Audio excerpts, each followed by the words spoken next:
Let's see the question. E is a partner in the firm. His drawings during the year given below for the year 2017. Interest on drawings to be charged at 10% per annum.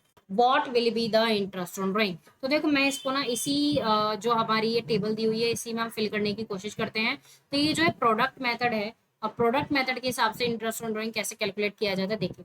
तो यहाँ पर जो interest on drawing हमें दिया हुआ है वो दिया हुआ है 6,000, 9,000, 4,000, 12,000, 5,000।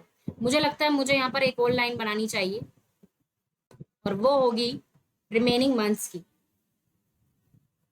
रिमेनिंग मंथ्स आप ये ना आंसर में अलग बनाना, मैं तो इसी में बना रही हूँ। तो यहाँ पर हमारे होनी चाहिए रिमेनिंग मंथ्स। ठीक है।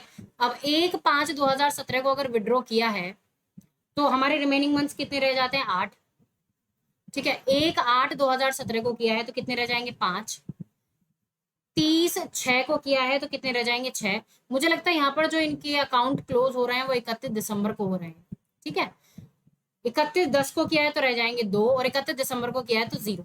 तो यहाँ पर अगर मैं प्रोडक्ट निकालू, फिर प्रोडक्ट दोनों का मल्टीप्लाई, प्रोडक्ट का मतलब मल्टीप्लाई होता है। 48,000, 45,000, 24,000, 24,000 और 0।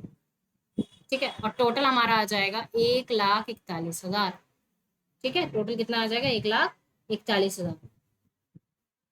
ओके। ओके। अब यहाँ पर इस केस में जो इंटरेस्ट ऑन ड्रॉइंग निकाला जाता है वो निकाला जाता है 1,81, सॉरी 41,000, उसका 10% और उसका एवरेज 1 मंथ। ठीक है। एवरेज 1 मंथ क्यों?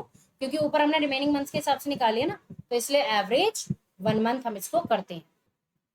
तो ये अपना आ जाएगा 1,175 रुपए। ठीक है। तो इसको आप कैलकुलेट करोगे तो देखो, अगर कभी कभी क्या होता है कि अगर कोई व्यक्ति फिक्स्ड अमाउंट विड्रॉ कर रहा है, फिक्स्ड अमाउंट का मतलब एक ही अमाउंट मंथ के शुरू में कर रहा है, मंथ के बीच में, आखिर में, क्वार्टर में, तो अगर कोई ऐसी फिक्स्ड अमाउंट के बारे में दे रखी है तो हम तो फिर वही एवरेज निकालेंगे, 6.5 महीने, 5.5 महीने, जो भी आपका बैठता है। लेकिन अगर वो अलग अलग अमाउंट विड्रॉ कर रहा है, अलग अलग डेट पे कर रहा है, तो वहां पर हम प्रोडक्ट मेथड यूज करते हैं।